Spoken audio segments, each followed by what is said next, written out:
আসসালামু আলাইকুম। প্লিজ আমার এই ভিডিওটা আপনারা শেয়ার করে দিবেন।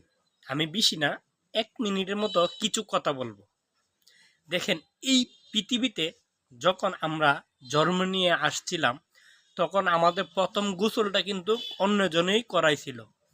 আবার একই প্রশ্ন, দেখেন, আবার যখন আমরা মারা যাব তখনও কিন্তু আমাদের গোসল অন্যজনেই করাবে। তাহলে বলবো ভাই, এই দুনিয়াতে কেন মানুষদেরকে আপনি ঠকাবেন? কেন অযথাই গালিগালাজ করবেন? কেন একজনের পিছে লেগে থাকবেন? এজন্য সৎভাবে চলুন, সৎ পথে চলুন। আল্লাহ পাক যেন আপনাকে এরকম হেদায়েত দান করুক এবং সবার সাথে ভালো ব্যবহার করুন, সবাইকে সম্মান করুন। সবাই যাতে আপনাকে বেঁচে থাকলে আপনাকে ভালোবাসে আর মরে গেলে যেন আপনার জন্য দোয়া করে। আসসালামু আলাইকুম।